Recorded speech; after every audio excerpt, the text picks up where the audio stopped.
শিক্ষার্থীরা কেমন আছো সবাই আসসালামু আলাইকুম। নবম শ্রেণীর প্রিয় শিক্ষার্থীরা কেমন আছো সবাই আশা করি অনেক ভালো আছো। অর্ধবার্ষিক পরীক্ষা 2025 তোমাদের নবম শ্রেণীর বাংলা দ্বিতীয় পত্রের প্রশ্নপত্র এবং একার সাথে সমাধান দিতেছি। তো একটা সরাসরি স্কুলের প্রশ্ন দেখাচ্ছি তোমাদেরকে। এই প্রশ্নটির সাথে অনেক স্কুল কিন্তু হুবহু মিলে যেতে পারে, আবার কিছু কিছু প্রাইভেট স্কুল বা হচ্ছে আদার্স যে স্কুলগুলো আছে ওইগুলোর সাথে নাও মিলতে পারে, ঠিক আছে। তবে তুমি বুঝতে পারবে যে বাংলা দ্বিতীয় পত্রে এক্স্যাক্টলি কী কী টাইপের প্রশ্ন আসে এবং কীভাবে পরীক্ষা দিতে হয়। তো এখানেও তোমাদের 100 মার্কের পরীক্ষা হবে, 30 নাম্বার হচ্ছে এমসিকিউ, আর বাকি যে 70 নাম্বার ওটা হচ্ছে লিখিত অংশ, ঠিক আছে।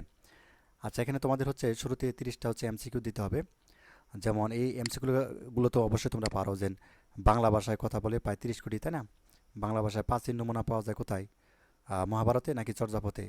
তো এটা অবশ্যই তোমরা পারো। বাংলা ব্যাকরণ প্রথম প্রকাশিত কত সালে? 1743, তাই না? নিচের কোনটি রূপতত্ত্বের আলোচ্য বিষয়, তাই না? শব্দ গঠন।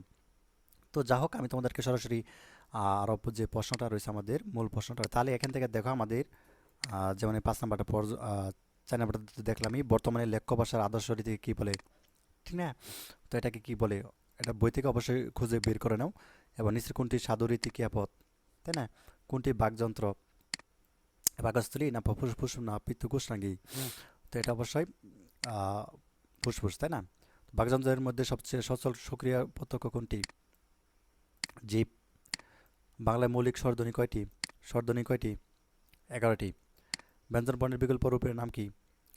ঠিক আছে, এগুলো সবগুলোই কিন্তু তোমাদের বই দেওয়া আছে, বই থেকে খুঁজে খুঁজে বের করে নাও। এই যে এখানে দেখছো লাউয়ের শব্দের কোন কোন শব্দ স্বরধ্বনি আছে?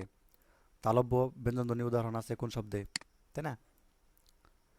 তো এখানে দেখো কোনগুলো কুশ ব্যঞ্জন। সবগুলোই কিন্তু তোমাদের যে মূল যে বই, ওই বইয়ের মধ্যে দেখবা যে শেষের দিকে যে এমসিকিউ দেওয়া আছে ওইগুলোর মধ্যে কিন্তু দেওয়া আছে। আচ্ছা, বাকিটা দেখো, নিচের কোনটি উপসর্গ, নিচের কোনটি নিজস্ব অর্থ আছে, ঠিক না? অবজ্ঞ অর্থে কোন শব্দটি ব্যবহার হয়েছে, নিচের কোনটি দ্বন্দ্ব সমাসের উদাহরণ। তো এগুলো কিন্তু সবগুলো এখান থেকে দেখে নিতে পারো, এই সবগুলো, ঠিক আছে।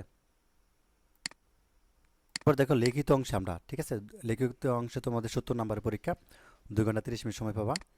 তো শুরুতে একটা অনুচ্ছেদ লেখাও, যে কোনো একটি, আন্তর্জাতিক মাতৃভাষা দিবস বা মোবাইল ফোন, যে এখান থেকে যে কোনো একটা লিখবা, ঠিক আছে। আন্তর্জাতিক মাতৃভাষা দিবস সম্পর্কে লিখতে পারো, ঠিক আছে।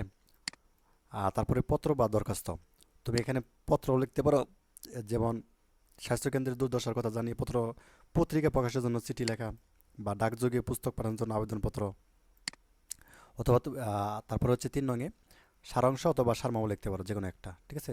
10 নাম্বারের জন্য ক নাম্বারটা যেমন রয়েছে সারাংশ, খ নাম্বারটা রয়েছে সারমর্ম। সারমর্ম তো জানোই যে কবিতার যে মূল অংশ, তাই না? তো ভাষণ প্রসারণ যে কোনো একটা দেবা, দুইটা থাকবে, একটা দিতে হবে।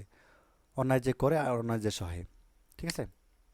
আর খোদার রাজ্যে পৃথিবী গদ্যময়, পূর্ণিমা চাঁদ যেন জলসানো রুটি, যে কোনো একটা দিলে দিতে পারো। আচ্ছা, বাংলা অনুবাদ থাকবে, এগুলো তোমাদের করতে হবে, এগুলো বাংলা অনুবাদ করে লিখতে হবে। এই নাম্বারটাও দিতে পারো, বি নাম্বারটাও দিতে পারো। আর যে কোনো বিষয়ে একটি রচনা লিখতে হবে, এর জন্য তুমি 20 নাম্বার পাবা। বাংলাদেশের উৎস, রুকিয়া সাখাওয়াত হোসেন এবং একটি জ্বরের রাত। তো এই ছিল তোমাদের মূলত প্রশ্নগুলো। তো এগুলো হচ্ছে তোমার খুব সহজ,